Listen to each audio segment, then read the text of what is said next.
Hello everyone, welcome back to my channel. तो drama की शुरुआत में हमारी फीमेल लीड एक्टर बता रही होती है कि खाना ही सब कुछ होता है। हम खाने के लिए जीते हैं, खाने के लिए मरते हैं। खाने का टेस्ट बहुत ही सारे टाइप का होता है, स्पाइसी, स्वीट, सॉल्टी और भी बहुत ही सारे। इतना कुछ सुनने के बाद फाइनली हम हमारी फीमेल लीड से मिलते हैं। यह है पार्क सोंगहा। इसकी बातों से तो आप समझ ही गए होंगे कि इसको खाना कितना ज्यादा पसंद है। वो रेस्टोरेंट में बैठ के अपना ऑर्डर बनने का वेट कर रही होती है और जो उसका डिशेस बना रहा था वो और कोई नहीं, हमारा मेन लीड एक्टर जियोन जून है। वो सोंगहा से कहता है क्या तुम अपना डिशेस टेस्ट करना चाहोगी? तो वो एक्साइटेड होकर कहती है हाँ हाँ क्यों नहीं, और वो जाके उसके हाथ में पकड़े खाने में झपटने लगती है। तो जून कहता है ये टेस्ट करने के लिए नहीं है, वो उधर रखा है। बेचारी किया पोपट हो जाती है लेकिन फिर भी वो टेस्ट करना छोड़ती नहीं है। वो जैसे ही राइस बोल खाती है तो उसका मुंह खुला का खुला रह जाता है। उसको ये डिश बहुत ही ज्यादा पसंद आ गई। जून पूछता है कैसा लगा? तो सोंगहा कहती है आई लाइक यू। जून भी लाइक क्या? तो वो कहती है वो मेरा मतलब है कि इसका टेस्ट अच्छा है। I like this kind of flavour you know.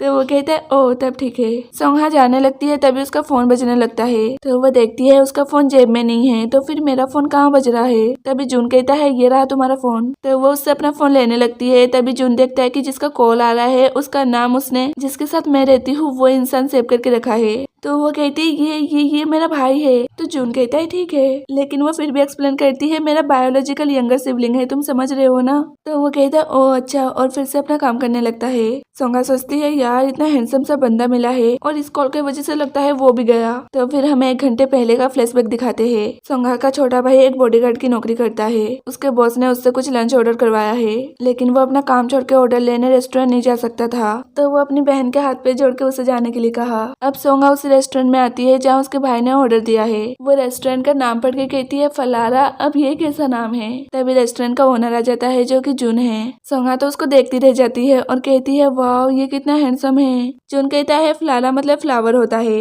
और क्या तुम यहाँ कुछ ऑर्डर करने आई हो?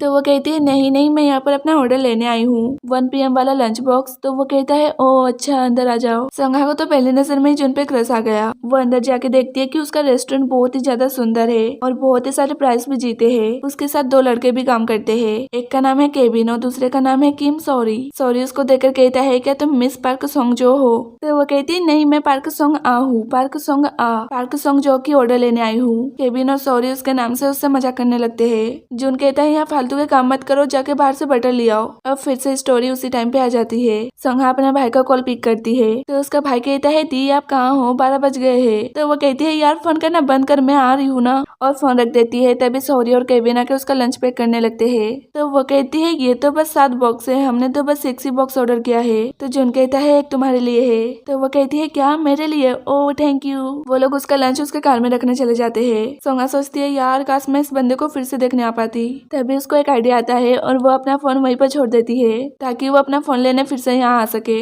अगले सीन में सोंगहा अपने भाई को लंच पहुँचाने आती है। तो उसका भाई उसको देखकर कहता है दी आप थोड़ा सा तो मेकअप लगाया करो, अब मेरे काम के प्लेस में से चुड़ैल बन के तो मत आया करो। खैर इसके लिए थैंक यू, और रास्ते में ध्यान से चलना, कहीं गटर में मत गिर जाना क्योंकि आपकी शक्ल तो वैसे ही गटर जैसी है। ये कह के वो भाग जाता है। तो सोंगहा को बहुत ही गुस्सा आ रहा था कि मुझे तो यकीन ही नहीं हो रहा कि ये मेरा भाई है। अगले दिन में सोंगहा अपने घर में होती है। वो जून का दिया हुआ लंच बॉक्स खोल के देखती है तो उसमें बहुत ही अच्छे खाने थे और बहुत ही अच्छे से डेकोरेट किया हुआ था। तो वो सोचती है वाह यार उसने मेरे लिए इतना सब किया। तभी वो देखती है उसमें एक लेटर है। तो वो खोल के देखती है तो उसमें लव लाइन्स लिखा हुआ था। तो वो ये पढ़ के एकदम शॉक्ड हो जाती है और वो सोचती है मुझे लगा था कि मैं ही पहली नजर में उसके प्यार में पड़ गई, पर वो भी। तभी उसके घर के फोन में किसी का कॉल आने लगता है। तो वो कॉल रिसीव करती है तो आगे से जून कहता है पार्क सोंगहा ये तुम हो? मैं तुम्हारे घर आ रहा हूँ, मुझे अपना एड्रेस दो। सोंगहा भी लाइक क्या? इसके बाद वो जल्दी जल्दी तैयार होने लगती है। उसके बाद जितने भी ड्रेस थे सारे ट्राई कर लेती है। फाइनली वो रेडी हो ही जाती है। तभी उसे बाहर से कार की हॉर्न की आवाज आती है। तो वो जल्दी से बाहर आती है। जून हिचकिचाते हुए उससे कहता है वो लंच बॉक्स कहाँ है? सोंगहा भी लाइक क्या? तो जून कहता है ये रहा तुम्हारा लंच बॉक्स, वो हमारे कस्टमर का प्रपोजल लंच बॉक्स था। आई एम सॉरी बट तुमने वो लंच बॉक्स खोला तो नहीं ना? तो वो कहती है वो मैंने खोल तो लिया बट कुछ खाया नहीं, बस उसमें जो लेटर रखा था वो पढ़ा। ये सुनकर जून गुस्से में कहता है क्या तुम्हें लेटर देकर समझ में नहीं आया कि वो तुम्हारे लिए नहीं है? तो वो कहती है मैं कैसे समझती, तुमने ये मुझे दिया था तो मुझे लगा ये लेटर भी तुमने मेरे लिए रखा होगा। तो वो कहता है तुमने सोचा भी कैसे कि मैं तुम्हें लव लेटर दूंगा? खैर तुम जल्दी से वो लंच बॉक्स लेकर आओ। उसको यहाँ पर बहुत ही एम्बेरेसिंग फील होता है। वो जल्दी से अंदर लंच बॉक्स लेने आती है। है। वो सोचती है यार मुझे उसके लिए इतने तैयार होने की क्या जरूरत थी। वो जल्दी से लंच बॉक्स लेकर बाहर आ जाती है और जून को देने लगती है, लेकिन उसका कपड़ा लंच बॉक्स में फंस जाता है। वो निकल ही नहीं रहा था और जून को बहुत ही लेट हो रहा था, तो वो लंच बॉक्स के साथ सोंगा को भी कार में बिठा लेता है। कार में सोंगा पूछती है तुम्हें मेरा नंबर कैसे पता चला, तो जून उसे उसका फोन देकर कहता है ये तुमने सोफे में ही छोड़ दिया था और जिसके साथ तुम रहती हो मैंने उसी नंबर पे कॉल किया और मैंने उसे सारी कहानी सुनाई तो उसने तुम्हारे घर का नंबर दे दिया। तो सोंगा सोचती है यार क्या मैंने इसी काम के लिए वहाँ फोन छोड़ा था। इसके बाद वो लोग उस जगह पे पहुंच जाते हैं जहाँ जून को लंच बॉक्स रखना था। वो लंच बॉक्स उठाता है तो सोंगा की ड्रेस फट जाती है।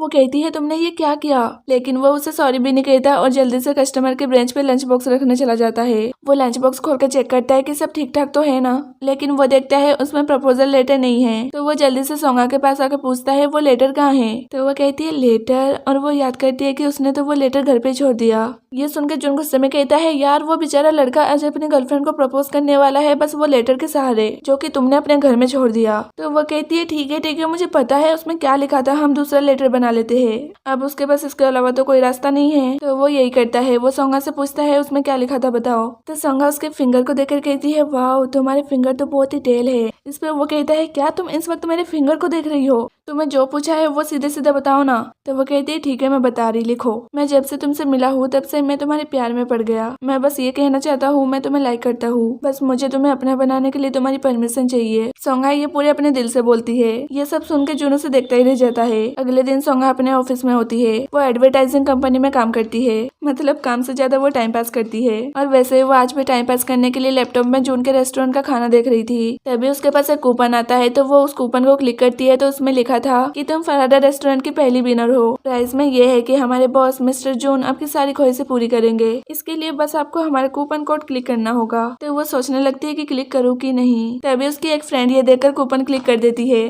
तो वो कहती है आपने ये क्यों दबाया, मैं ऐसा नहीं करना चाहती थी। लेकिन अगले दिन में वो उस कूपन को लेकर उसके रेस्टोरेंट पहुंच जाती है और बाहर खड़े होकर लिपस्टिक लगाने लगती है। तभी उसके पीछे से केविन आ जाता है। तो वो एकदम से डर जाती है। केविन कहता है वाह मुझे नहीं पता था कि लड़कियों अंदर आने से पहले यहाँ पर खड़े होकर मेकअप करती है। तो वो कहती है नहीं मैं तो बस ऐसे ही। तो फिर वो अंदर आती है तो तीनों उसके सामने खड़े हो जाते हैं। वो उनके सामने एकदम भीगी बिल्लियों जैसी खड़ी थी। जून कहता है सॉरी बट मैं तुम्हें रोज रोज फ्री का लंच नहीं दे सकता। तो वो कहती है नहीं ऐसा नहीं है, मेरे पास ये कूपन है, मैं विनर हूँ। तो केविन कहता है क्या तुम विनर हो, हमने तो बस ये कस्टमर बनाने के लिए किया था, हमें नहीं लगा था कि कोई विनर बन जाएगा।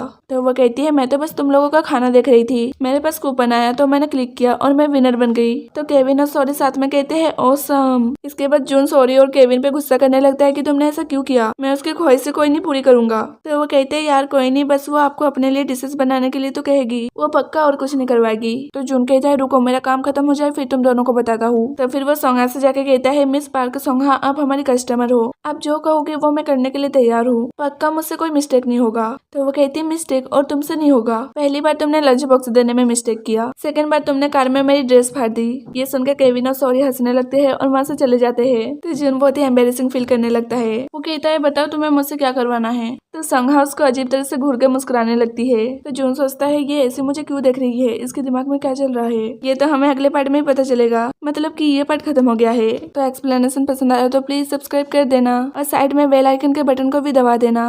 ओके तब तक के लिए bye bye and take care.